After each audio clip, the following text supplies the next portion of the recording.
Rookie daw ng Lakers ang naging susi sa kanilang comeback win.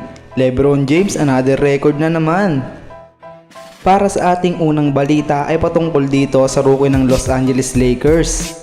Panalo nga ang Lakers kanina kontra Memphis Grizzlies sa score na 128-123. Muntik pang matalo ang LA kanina, buti na lang ay nakakambak pa sila. Malaking dahilan nga dyan ay si LBJ.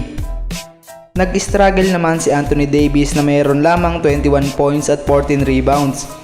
Bagamat dissenting stats nga yan, pero meron lamang siyang 6 out of 16 shooting sa field.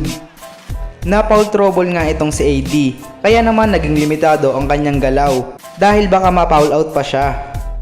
Ang isa pang dahilan kung bakit nanalo ang Lakers kanina ay dahil sa kanilang rookie na si Dalton Knecht. Pumutok nga ito at gumawa ng kanyang career high na 19 points at 5 out of 5 shooting sa 3-point line.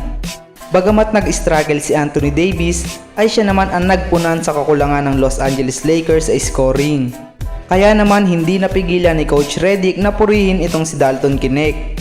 Sinabi kasi nito na siya daw ang naging susi ng Lakers sa kanilang comeback win kontra Memphis Grizzlies. Saktong-sakto nga daw dahil nag-i-struggle itong si Anthony Davis sa game. Kayo ba mga idol, anong masasabi nyo sa performance ng rookie ng Lakers kanina? Para naman sa sumunod na balita ay patungkol dito sa bagong record ni LeBron James. Bago nga ang laban ng Lakers at Memphis kanina, si LBJ nga ay may back-to-back triple-double at meron din silang 2-game winning streak. Wala ngang Ja Morant at Desmond Bane ang Memphis ngayon dahil meron silang mga injury na pinapagaling.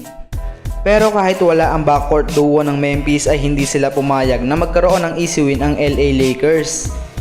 Sila pa nga ang madalas talamang sa game na ito dahil yan kay Jaren Jackson Jr.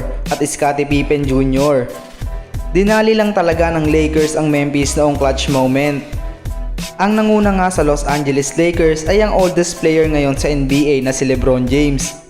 Gumawa na naman kasi ito ng triple-double na 35 points, 14 assists at 12 rebounds na may 4 out of 7 pa sa 3 in 37 minutes of playing time. Another record na naman nga ito.